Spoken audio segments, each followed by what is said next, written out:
Welcome to the Dive Bar Music Club podcast, where the guest hosts drop in and out, but the opinions are always passionate and the playlists loud. It's like Cheers if everyone at the bar had a strong take on 90s alt-rock or a suspicious number of burned CDs.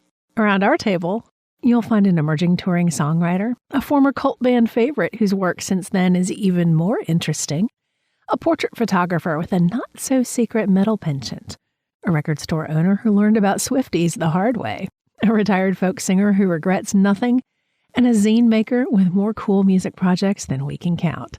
We're all just here to share what we're currently obsessed with and maybe convince someone that yes, that weird Icelandic synth folk band is worth a listen. Okay, that last one's probably me, Sloane Spencer.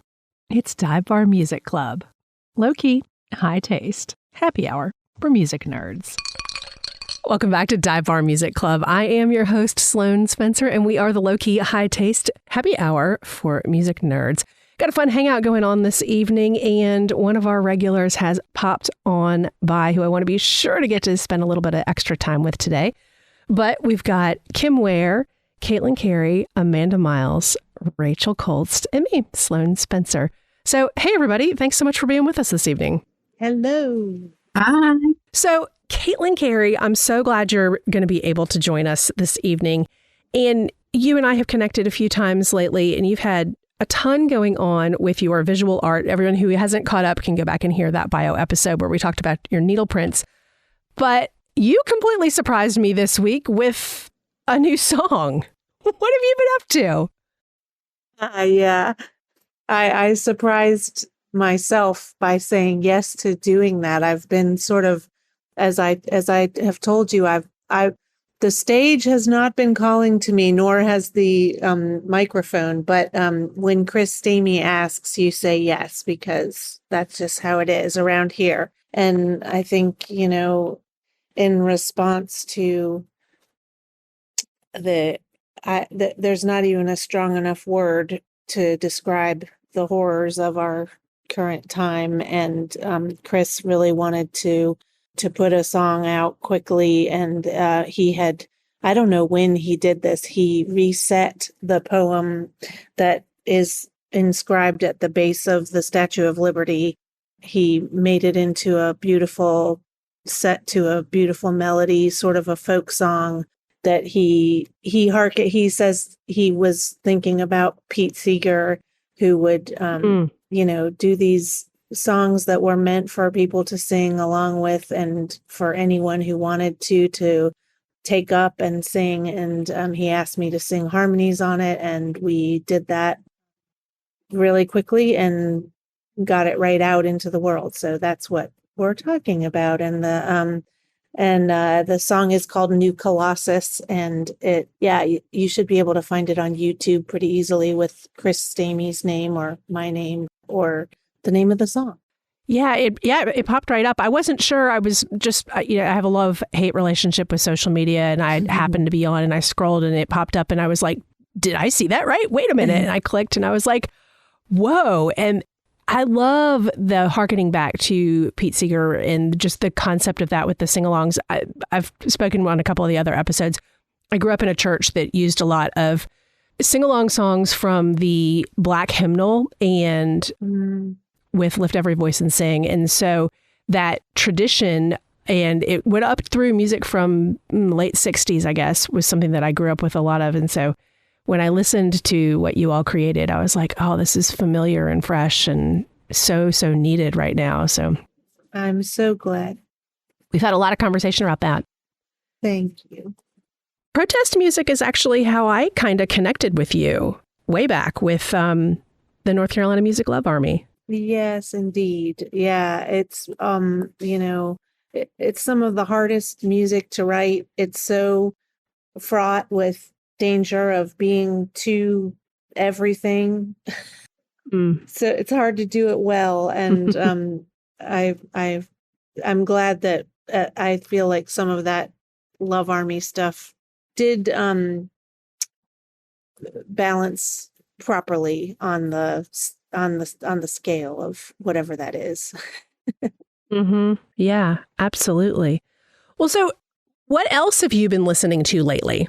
Well, I the record that I've been returning to like comfort food is this Leith Ross, and it's a testament to again evil social media that is occasionally awesome, which I just stumbled on someone mentioning that they had gone to see them. Leith uses they, and said, "Oh, I had no idea that this was happening, but the line was, a mile around the building."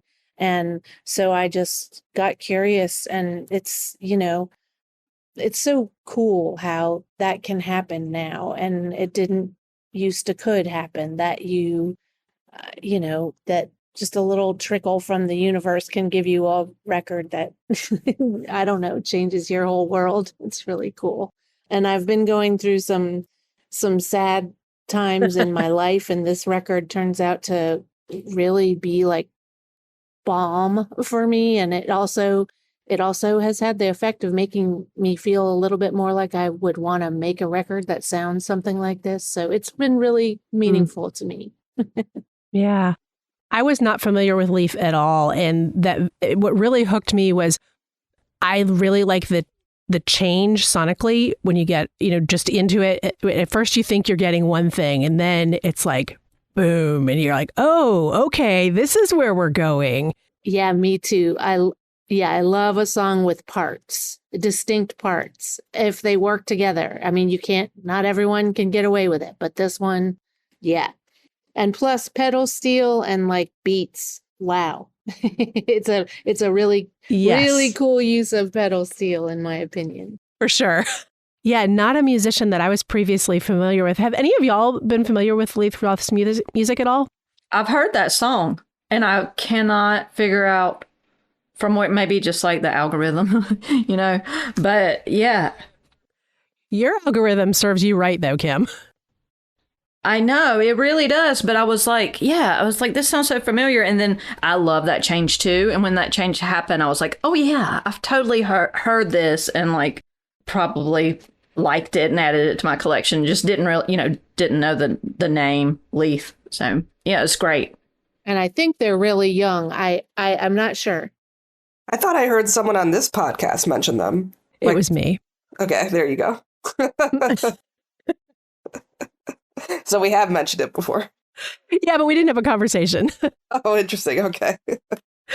But I was just saying, interestingly, Kim and Amanda and I just recently had a conversation talking about comfort music and that sort of thing. And we had both kind of all three of us found ourselves intentionally or unintentionally leaning into that music that is solace and comfort and that sort of thing. So it's interesting how we have more access to it in some ways, but also kind of the constant access to new and or old music sometimes makes it hard to know where to turn. Oh, right. Remember which one it was. What was that record? Yeah. Right. Right. How about the rest of y'all? What have you been listening to lately? Rachel, we haven't talked for a while. Hey, yeah. In case you couldn't tell, have been sick. That's why I've been taking a break. I don't know. I'm listening to a lot of stuff lately. The songs I brought for this episode were actually the things I was listening to in January. Oh. But I do want to shout out an EP we just reviewed on Rainbow Rodeo called by an artist named Wren, like the bird, Carpenter. Ah. It's a trans artist in, I think, Boise. And it's just like, one of those EPs where you're like, oh my God, like everyone in the world needs to know who this person is. Like, yeah. And I think this is why all of us, to like some degree, are into like music writing or podcasting in this case. So we could share like those sort of diamonds in the rough that you come across. And somebody on Instagram recommended the EP to me, and I was just floored. So I think it's already one of the best. It's not new from this year, but one of my favorite albums of the year so far. Me too. I'm on it. Wow, Wren Carpenter. Okay, awesome. I just wrote that down. I will definitely feature that. Yeah, that first song, Oxbow, is like amazing about being like trans in a rural area. And especially, Boise has a very large Mormon presence as well. Oh boy, yeah. So I hadn't thought about that. Yeah. Yeah. Interesting. How about you, Amanda? What have you been listening to lately? You always bring, you and Kim both have very, very different taste in music than I do, which is part of what makes me so happy when you're able to join a call. Well, this week I've deeply been into the new Sturgill Simpson album. He's recorded under the moniker Johnny Blue Skies, and the album does not officially drop until March 13th, but he likes to do his own thing, and that's why us fans love him. And so he actually posted some songs on his YouTube. And for me, what I loved several of the songs, but I really was into Don't Let Go. Mm-hmm. It very much, the album really sonically is very much like, it's not just country, it's rock, it's even some disco. This song very much made me feel like I was watching like Urban Cowboy. It just had that, yeah, it had that feeling of like being in a bar and listening to your favorite song and everybody like line dancing around you. So it just brought me a lot of joy. And then I also just really like, I'm very much into, like, when we talk about protest music, like I think about Sturgill and that he's very comfortable, like speaking his mind, but I also just love too how he's like very anti-music establishment and following kind of like these preconceived notions or pre-laid out guidelines, like with him streaming the album himself. And then even like that he is recording this under a different name. Like I saw an interview with him recently, and he shared that he did this to take back ownership of his name. He felt like he had lost who he was. And so he said he came up with the name Johnny Blue Skies because when he had returned to Kentucky after being in the Navy, he had like visited his local bar, and there was always this like really cool bartender outside, like flicking his lighter, open and close, open and close. And he said every time I came in, he would say, "Oh, Johnny Blue Skies." And he said it stuck with me all those years. And so that is how he came up with Johnny Blue Skies. He said, I never knew what it meant, but I liked it. And so he's like reclaiming some of himself with this album too, which I really like all of it. And, though I'm very much like a country Americana girl, I just love sonically where he is not afraid to like travel. I admit too, I love this record, and I'm here for some country disco. No shame in my game at all. That record's awesome. I just listened to it with my husband. Like, thank you for turning me on to this, Amanda, because I didn't know that Sturgill had something new coming out. Had heard nothing about this, and we listened to the whole thing just a little while ago. It was amazing. That tickles me. That makes me so excited. This is my favorite thing, to like share my favorite music. So that makes me so tickled. I'm going to, so the one thing I haven't done yet is buy the vinyl. Like I definitely want, I know the vinyl drops officially this Tuesday. So I'm going to buy here. We have a local record store where I live in Cartersville, Georgia, and I'll definitely be buying it there in person.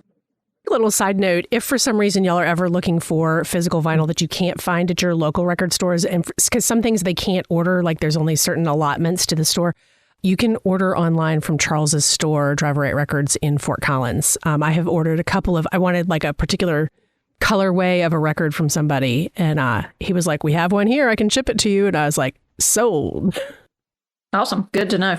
Just little side note there. I was not aware of how distribution works, particularly for limited runs of color prints and stuff like that these days, but I now know that much. My gosh, that is a fascinating piece of like, I also learned about all of the different color prints like with Taylor Swift. And then I got very excited that I saw Sturgill was doing some different color prints with this one, with this piece. I'm obsessed with making vinyl. I got to go visit Kindercore Music in Athens, Georgia one time, which is a vinyl pressing place. And they let me like do the handfuls of the little pellets of the plastic into it to make a splatter print of one. And I could watch like making of videos all day long. So that's kind of my comfort thing. When y'all were talking about TV shows last time, I was like, what do I like as comfort video? I like making splatter vinyl. That's what I like doing. But how about you, Kim? What have you been listening to lately? So every one of these so far, I think I brought nothing but new music for everyone. And so this time which is awesome. Well, and I listen to a lot of new music, but I mean, don't exclusively listen to new music. So this time I challenged myself. I was like, well, what else have I been listening to that's not brand new? And so maybe we'll start with that. The band Ida, I've been listening to them since like the 90s, and I love them so much. I think they make some of the most beautiful music that I've literally ever heard. And they had an album that they re-released last year called Will You Find Me? And they re-released it for their 25th anniversary. And it's got, the re-release has like on, the streaming version has 103 tracks. So I've been listening to a lot of Ida recently because I'm trying to get through it. Not in one sitting, my God. But yeah, it's amazing. Like, I love their harmonies. I love like the guy girl vocals, and their music is it tends to be pretty like slow and minimalist and quiet, and it's just beautiful. And here lately, I mean, there's a track on Will You Find Me called Man in Mind that's probably my favorite song by them, or one of them. But the one that I brought for tonight is the first track on the album. It's called Down on Your Back. And for some reason, it's just popped into my head about every morning here recently. I get up and I'm kind of singing it to myself, down on your back. And maybe it's because I've just got up off of my back. I don't know. but I love them. And so I didn't know if any of you were familiar with them. If not, if you're into kind of like the, I guess, slowcore, very sad, mellow stuff, then you might like them. Oh, I want to say that I really appreciate the reminder, because I feel like that many years ago, and I liked, and now but it was one of the ones that just floated back off into the ether somewhere, so thank you. I'm looking forward to digging right back in.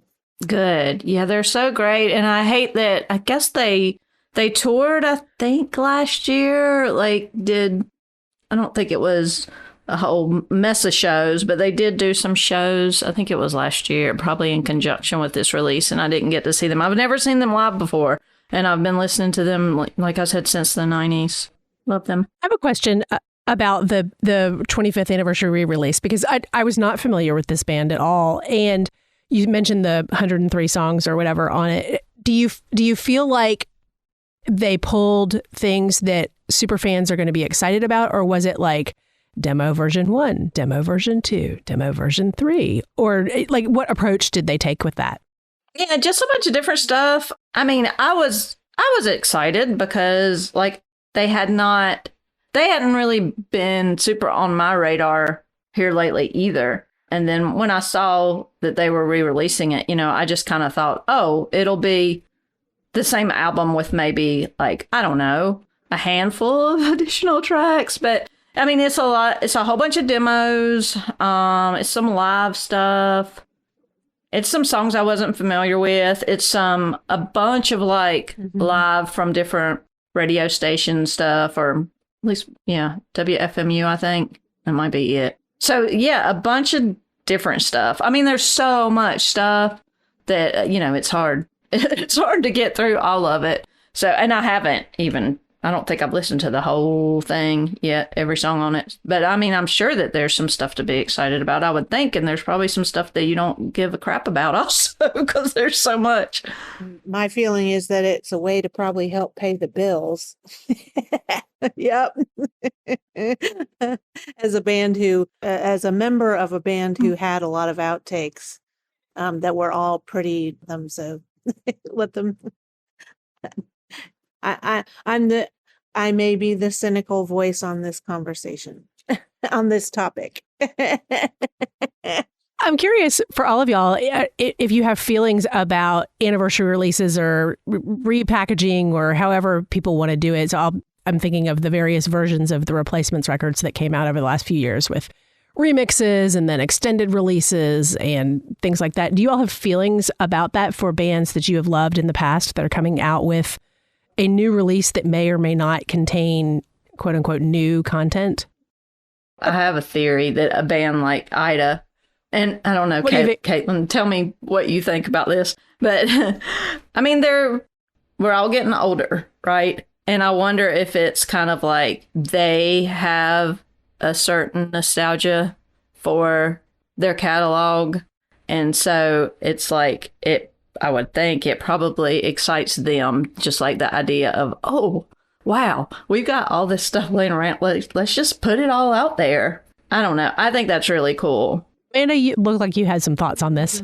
Yeah, so I was thinking, I'm all for it. Like, I always love when my favorite bands, like, drop some sort of record, like a greatest hits record. I was even thinking, when it was the 10-year anniversary of Jason Isbell Southeastern, he re-recorded each of the songs. And what I liked about them is I loved just listening as a mega fan, like listening for the slight changes, like listening for the slight note changes, listening for where there's like a little bit more focus on a guitar solo or a piano. Like, I just liked finding the nuances that changed over time.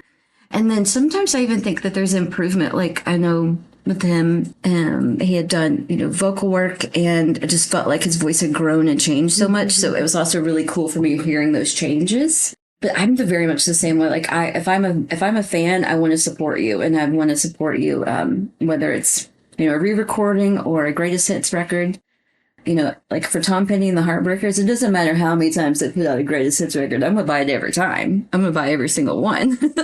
I want to show my support as a fan every single time. And then like you all mentioned, a vault track, like if it's a track that had not been added and you added onto that greatest hits or the re-recording, I love it. Like, I love to hear something that was never released to me. It just feels like a secret being shared with me. Mm. Rachel, I'm curious, do you see any of this in the newer music that you work with? Because you professionally cover a lot of very, very new music.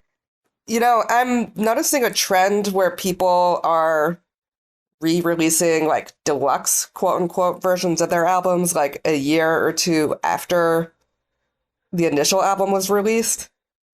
And I don't really get it. Maybe some of you guys can help me out with that.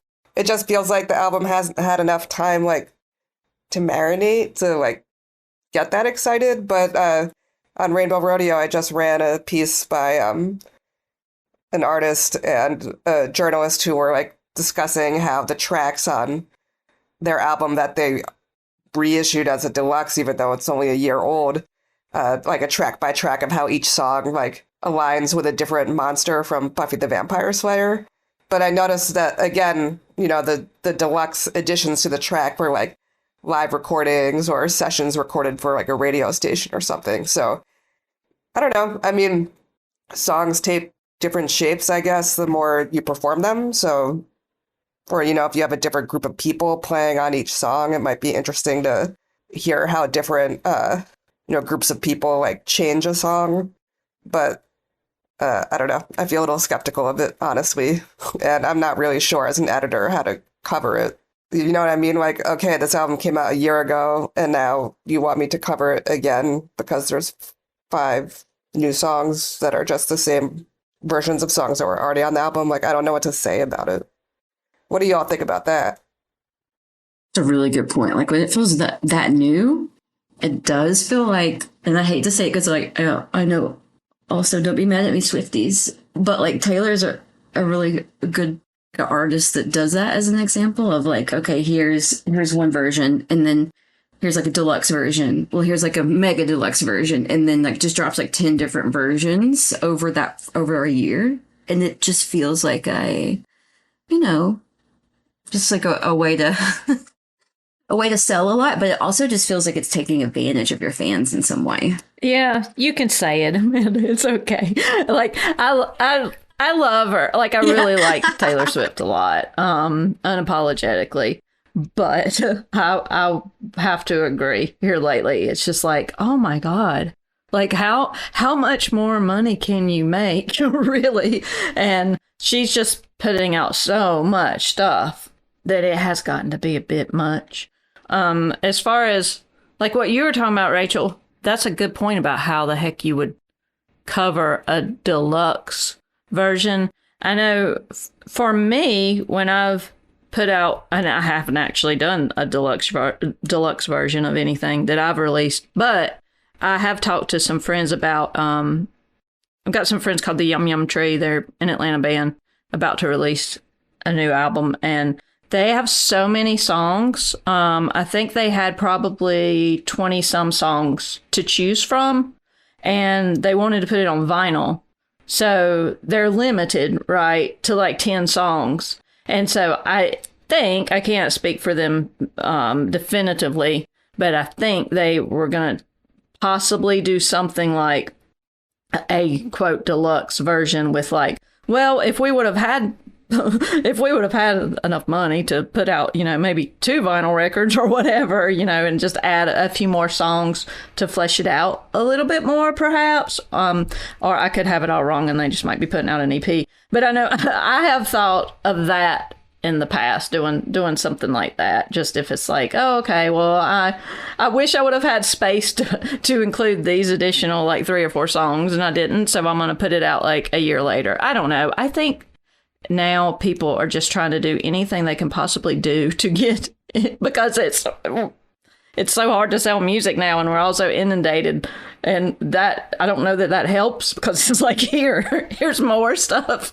But yeah, they're probably just trying something. Yeah, well, when you think about, I mean, as with the news cycle or any other cycle, it's so short, this moment that you get when you make a release. And I can understand the struggle to just keep it's always got to be something new. I can see both sides of it as, either being, I mean, Taylor Swift, come on. But I don't know, as you're saying, the idea of when you make a record and you have to sort of murder your children because they won't fit on the record, then for sure, I think your fans would want to hear the ones that didn't quite make the cut, and they might be arguably with time, those, they might be the better songs. You never know. The decisions that get made in one moment can change. But then isn't that but then you release like a B-sides album or something, right? I feel like that's what people used to do. Sure. I mean, yeah, I don't want to sound like too down on it. I know what I've heard from artists who do it, that sometimes they feel like they didn't get as much publicity as they'd hoped for. So the hope with reissuing it is that maybe more people will write about it who had it in the past, or cover it, I should say. Yeah. But it's still unusual. Yeah, but I'm not the expert. I just get the emails in my inbox. I'm like, what am I supposed to do? It's interesting from my point of view as a now retired radio person, because for radio, typically when we were getting a re-release, it was something that was either an independent release or a very small label imprint that then gets picked up by a larger label.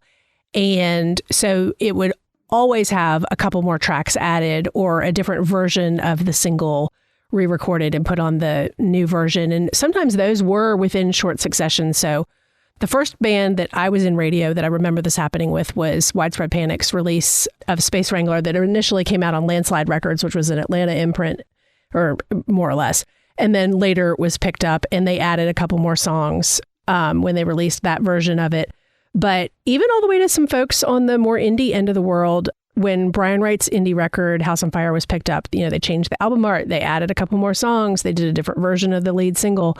So from radio, we were usually seeing that as it wasn't the artist making the decision for the new version of it. It was a label decision. And, part of that whole the 10,000 foot view of the contract involved some changes so that the new entity could have some ownership over the art that was coming out.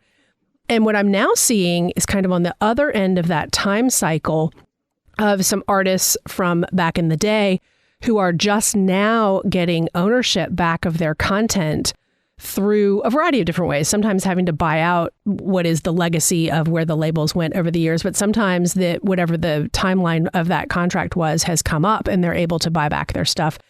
And so now they're able to re-release their music or get it on streaming finally, or there's some heritage. So we're talking, late 70s, early 80s, up through early 90s artists who are just now getting ownership of that. And so they're doing re-releases in a variety of different ways. And in many ways, this is the first time they're actually seeing any money off of the records they made all those decades ago. And it's been kind of shocking to me. I always knew people who got screwed by labels, when they would record a record rather, and it would get shelved and they would still owe the label, $300,000. I know a ton of people that happened to. But I was surprised how many people that I thought were quite financially successful saw very little sustainable through that, quote, heyday of big record labels pre-streaming. So I think there's a lot of different things going on that probably break down to whatever the individual decision is. And sometimes, frankly, new artists need someone to tell them no. And just because you recorded 30 songs doesn't mean you should put those 30 songs out there at this time. And it's sometimes hard to be in the position, particularly when I was in radio, of saying, no, this isn't ready for radio. It doesn't mean it's bad. Frankly, I'll probably buy the ticket and go to the show. But you're serving two different audiences sometimes. And, we all know that radio is no longer the powerful outlet that it was. So that kind of doesn't matter. And maybe that's why we're seeing more content, because people are like, well, I'm not getting it out any other way, and I'm just going to flood it as much as I can and keep moving forward. I can't speak for the artist part of it, but I can speak from what I see as I phased myself out of the radio end of it. I don't know. I appreciate all of y'all thinking it out loud, because that wasn't really the tangent I thought we would go down, but I appreciate the different perspectives that we all have. I mean, I'll admit I've bought all the anniversary releases of the bands I love, and I will continue to do so. And if they want to give me demos they shelved 40 years ago, I'm going to buy those too. So no shame, no shame. I'm curious if any of y'all had a chance to look at or listen to any of the other songs that were contributed by other folks this time around, that maybe someone else's song spoke to you. Yeah, I listened to the playlist several times. And I already mentioned the Leith Ross. I love that song. Thought it was beautiful. The Boy Golden, I was not familiar with Boy Golden, but that's a great song. I was not familiar with that either. That is from Chad Cochran, who wasn't able to join us this evening, but who was hoping to do so. So I'm hoping we can bring that one back around another time. Yeah, that one was really cool. I enjoyed the T.I. song. So, yeah, and I love it. And John Lindsay, I had heard of him. I don't know who submitted that one, but he's got a great voice. I was not intimately familiar with his stuff. So, yeah, I always enjoy the playlist. That's awesome. Caitlin, chime in a little about John Lindsay. Oh, I'd love to. Yeah. So you met John at the same time that you met me, I reckon, because he was the other half of the North Carolina Music Love Army. And I met him when I was bartending at the Poorhouse in Raleigh, and he came through as the keyboard player for Benji Hughes. And it was kind of funny because Benji Hughes is a little bit of a notorious bad boy. He gets a lot drunk and takes all his clothes off while he's playing. And sometimes the show sort of peters out while he rolls around on the floor. And it was giving me all this PTSD feelings from being in a band with somebody who sometimes would throw a show.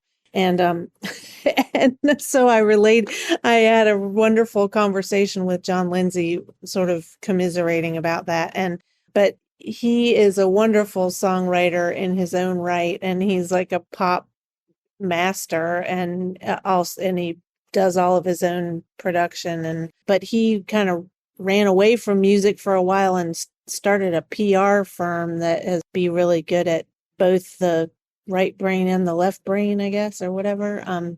He made this most recent record in the midst of being a successful businessman, and it's a really well-crafted pop record he's a very literary fellow, and he's got Randy Newman rhyming skills, I think. I encourage you to listen to the rest of the record, because there are some really great, just solid songcraft songs on it. And like you said, his voice is real great. And yeah, the record sounds good because he can afford to make a record that sounds really good. I met y'all at the same time, and he is a fascinating person, and his recordings are a very distinct. The earlier ones were maybe almost kind of chamber pop. It's a distinct style. His vocals are very notable and very literary. I would affirm that as well. I was kind of excited to see that he had this new record out, because I thought he had gone off in the other end of his skill set and hadn't really kept track. And then I was like, oh, wait, this is fun. Yeah, it's a real good record. Kind of switching gears a little bit, Rachel, you had said that the songs that you've got here are ones from back in January when we were not able to record. Would you like to share more about the ones you submitted, or do you have other things in your ears right now? Yeah, I mean, I don't know if you've heard of this one, artist by the name of Duke Ellington. I did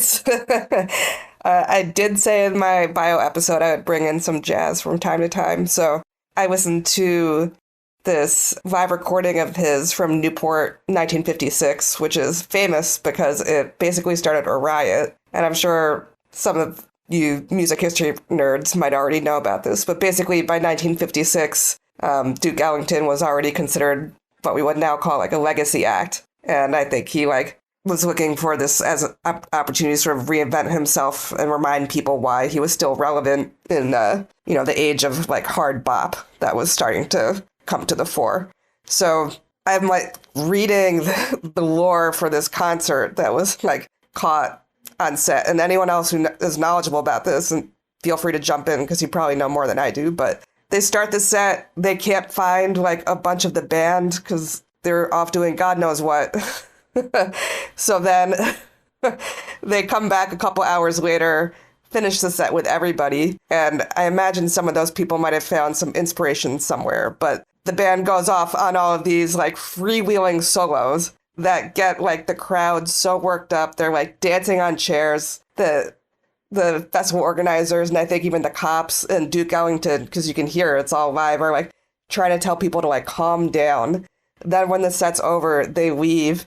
And the audience, which is all these like college kids, start like breaking shit up. So they come back out. And then another like portion of the record, if you buy it, is they went back into the studio to record like new versions of this. But even before you get to that like famous solo, I was so taken by Black and Tan, this version of it, which is from, the part where they couldn't find like half the band. So it was still pretty early in the morning, but the solos are just so beautiful and clear. And like I'm listening to it at work, and there's, 50 years later, 70 years later, I just felt so emotional and started crying when I think it's trying to find what instrument this might be, the tenor sax, maybe, or alto.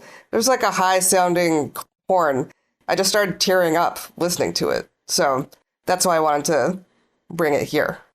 I really appreciate that you chose this particular recording, because I absolutely recommend people go listen to the whole thing. It's available on streaming as well if you don't have access to the vinyl, because really hearing the whole through line of the very live with where's so-and-so, I had not heard this particular recording before. And it kind of gave me reference points for, I don't know if y'all listen to any relatively modern hip hop, but you know how on hip hop records, a lot of times they have the talking between the songs, that sometimes it's just banter, but sometimes it's this kind of conversation that they put in there. And it never occurred to me that perhaps it was referencing back to this specific recording. I don't know if it is, but sonically it sounds like a continuation of that sometimes. Yeah, I don't really know anything about hip hop, but I've always been curious about like the sort of skits and stuff that happen, and like what the through line is, or if it's supposed to capture like the energy of like none of this is supposed to be like thought out ahead of time. So you're listening to all these guys like shooting the shit between takes. Mm-hmm. Yeah, I don't know either, but then some of those skits are obviously like comedic and written. I happen to really like this whole like feature that is often found. Like I don't know why I find that so appealing, but I do. And even if it's very clearly scripted, I still like it. Amanda, you're not like you're our resident hip hop expert, but you did throw something in this week. Yes, I did. So my hip hop song I chose this week was T.I., Let Him Know. So this takes me back, like this song, I'm an elder millennial. So this song actually reminds me, it just gives me that feeling of being in my car in like 2001 to 2003, listening to the music as loud as I could physically take it with my windows down. And of course, like T.I. came out, I remember his first album hit around 2001, but his music that I really started listening to is like 2003. Like it was his second album that really exploded on the charts. Like he was known for being the not creator of trap music, but he was widely like given credit for making Let trap 'em music in know. Atlanta famous. So yes, exactly. So this song just immediately took me back to that time. We're just very like carefree, and I honestly think too that the song reminds me of being like young and enjoying like dancing in a club. Like I feel like millennials are probably the last generation to actually enjoy going out and dancing. It just feels like that's not something that happens much anymore. So it also just gives me that feeling of just like wanting to immediately like my knees and my back don't feel like it, but I do want to when I hear the song like start playing.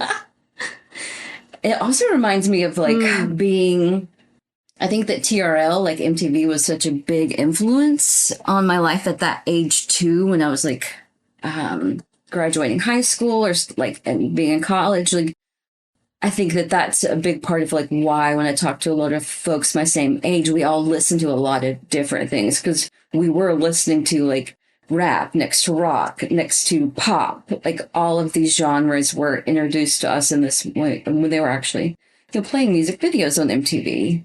So it's just like a very carefree time in my life, and the song immediately made me feel like that I was like a young teenager again, listening to my favorite CD in my car.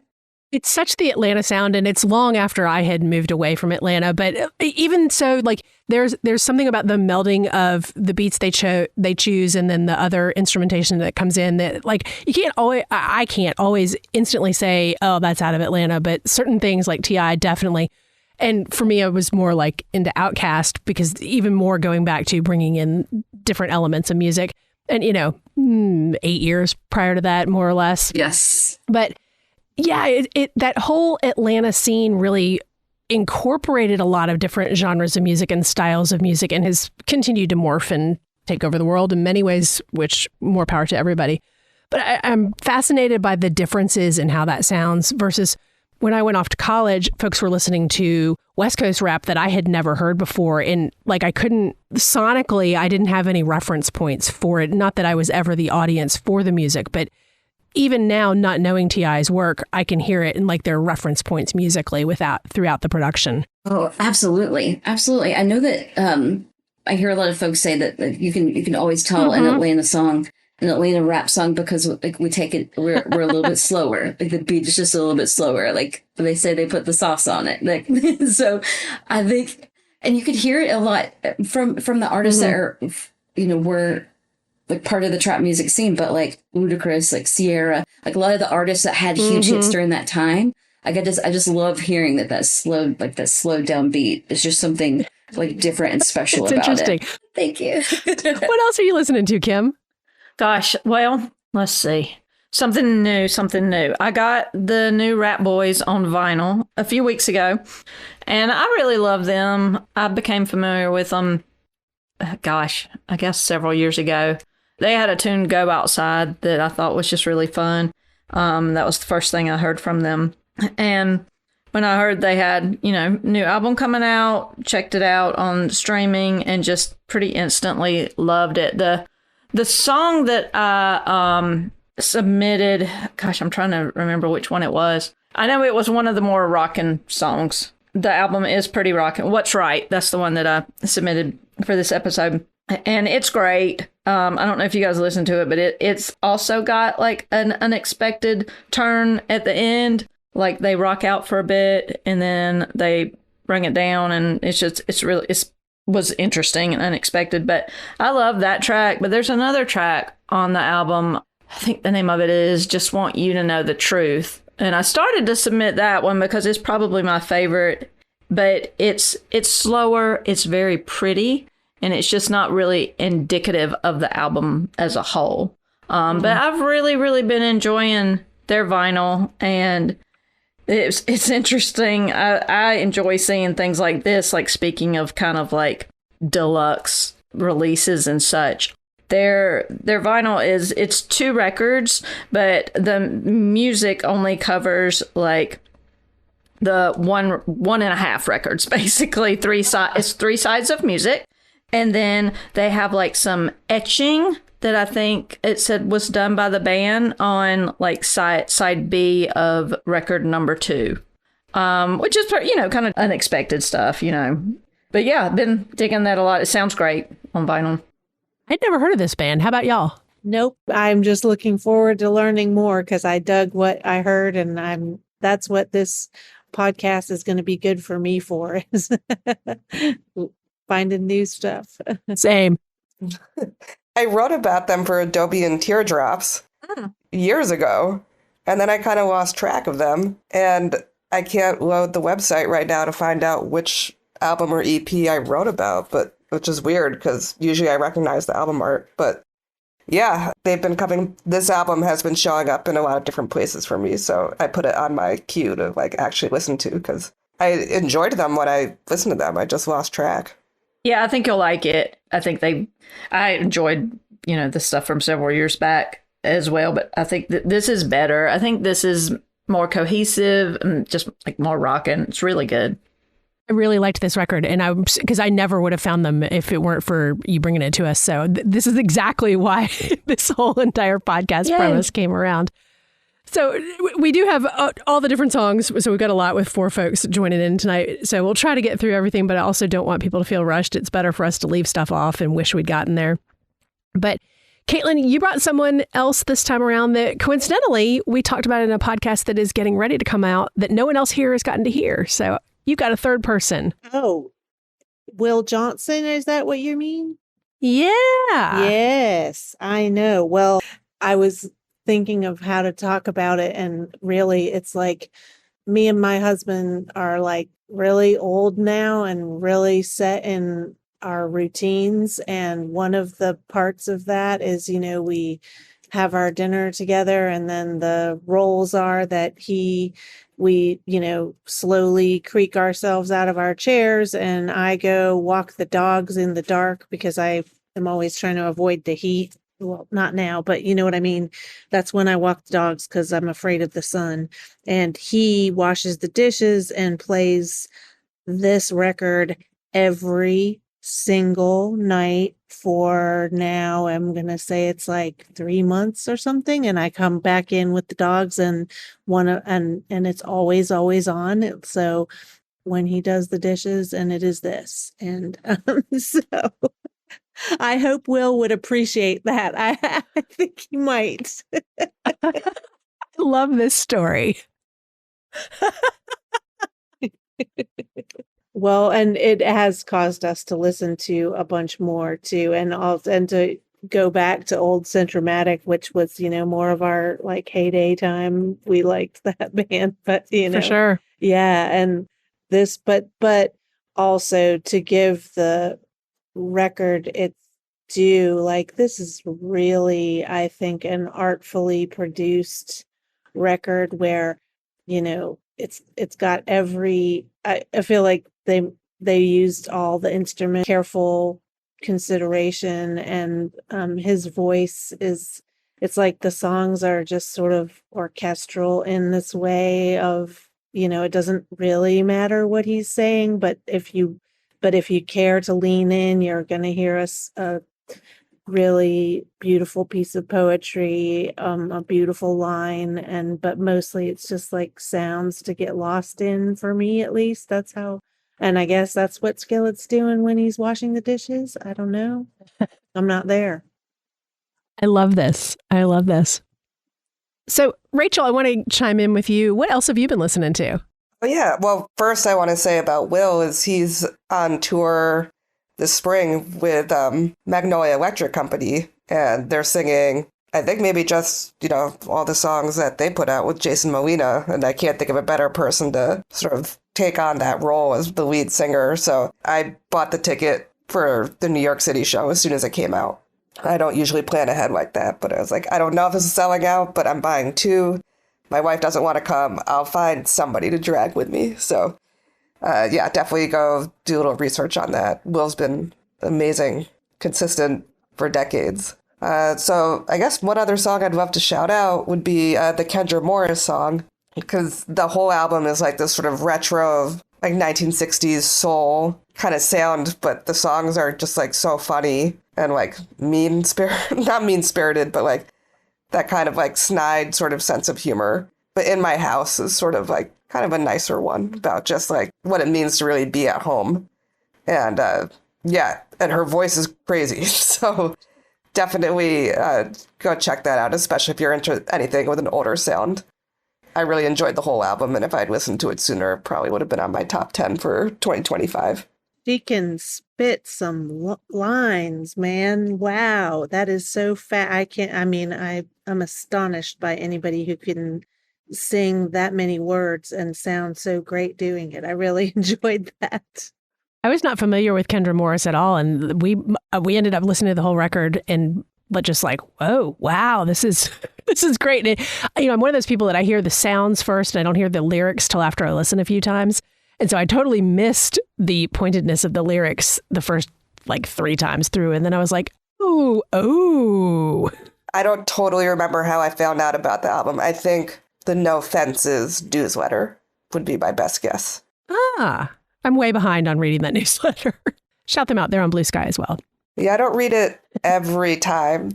Yes, No Fences with my other favorite musical, Charles. I love that newsletter. Mm-hmm. No Fences? Is that what you said? Yeah, they are prolific. So cool. I really only dip my toe in and then dip back out. But they're really good at writing about new music and old music that you probably haven't heard of, but will still enjoy. Yeah, definitely recommend that as well. So, Kim, what else have you brought? Oh, I brought Courtney Barnett. I've been a fan of hers. Yeah, I've been a bit fan of her since the Avant-Gardener. She's amazing, and she's released, I guess, several, at least 3 or 4 tunes off her upcoming album. And to be honest, like I thought they were fine. I mean, I tend to like everything she does, at least like a little bit. But when I heard the song that I brought called Mantis, I was so blown away that I got probably very like neurodivergent with it. And like I listened to it over and over and over because I would listen to it and I'm like, oh, this sounds so perfect. And then I would play something else after it. And it was like, I think I just want to hear Courtney Barnett again.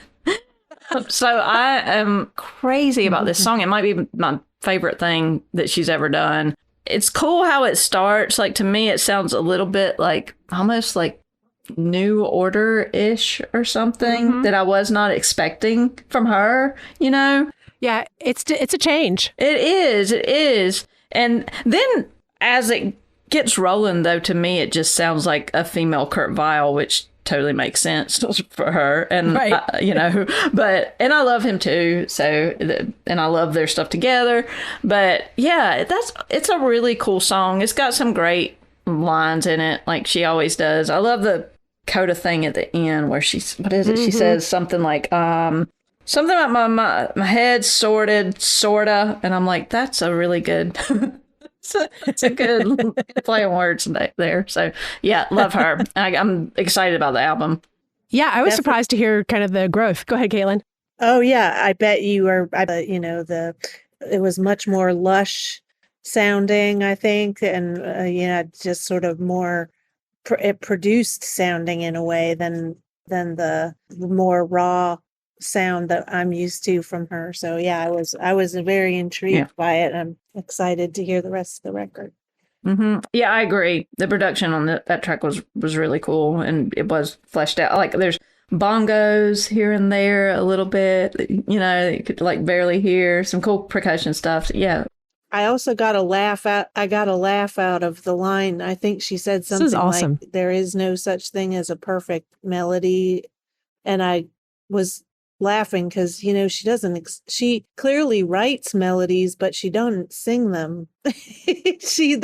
They're buried in other places. She was being funny or not, but I laughed. Agreed. Well, Rachel Cholst, Amanda Miles, Caitlin Cary, Kim Ware, thank you all so much for sliding on in with Dive Bar Music Club this time around. For listeners, we do have full playlists available for you all on both Apple Music and Tidal each month. So we'll have those links for you down in the show notes. Make sure you hit that like and subscribe button. Tell a friend. We sure appreciate you being here with us on Dive Bar Music Club. That's the last call at Dive Bar Music Club. If you like the hang, follow the show, leave a review, and tell your algorithm, gosh darn it, we're worth it. Better yet, share your favorite episode with a friend who actually stayed for the whole set. See y'all next time for the low-key, high-taste happy hour for music nerds. Hey y'all, thanks for sliding in the booth with us here at Dive Bar Music Club. I'm Sloane Spencer, a former radio host and the creator of a ton of different podcasts over the years, including another brand new one that is completely different. It's the Gen X Sleep Podcast, Sleep with Rock Stars. Subscribe today at sleepwithrockstars.com or your favorite podcast app.